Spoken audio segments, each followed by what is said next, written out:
කවුද මගේ නින්දට බාධා කරන්නේ? යුද්ධයේ දරුණු බව දුටු රාවණා රජු වසර භාගයක් නිදා සිටින තම ප්‍රබලතම සහෝදරයා අවදි කිරීමට තීරණය කළේය. දැන් කාලය පැමිණ තිබේ. මාගේ සෙම්පතියන් පරාජය වෙද්දී කුම්භකර්ණව අවදි කළ යුතුමයි. මහා ගුහාවක් තුල කුම්භකර්ණ ගිගුරුම් සහිත හඬින් යුතුව නිදා සිටියේය. රජතුමනි, මොහුව අවදි කිරීම ලෙහෙසි පහසු දෙයක් නොවේ. බෙර හඬින් අලි ඇතුන් ලවා තල්ලු කරමින් සහ මහා ഘോഷාවක් නගමින් ඔහුව අවදි කිරීමට උත්සාහ කෙරිනි.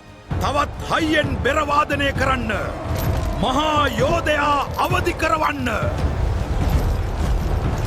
අවසානයේ මහා ගර්ජනාවක් කරමින් කුම්භකර්ණ සිය දීර්ඝ නින්දෙන් අවදි විය. කවුද මගේ නින්දට බාධා කරන්නේ? මට දරුණු බඩගින්නක් දනෙනවා.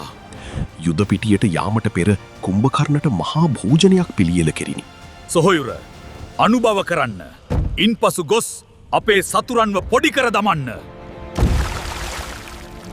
විභීෂණ සිය සහෝදරයා හමු වී රාම සමග යුද්ධ නොකරන ලෙස අවසන් වරට අයද සිටියේය.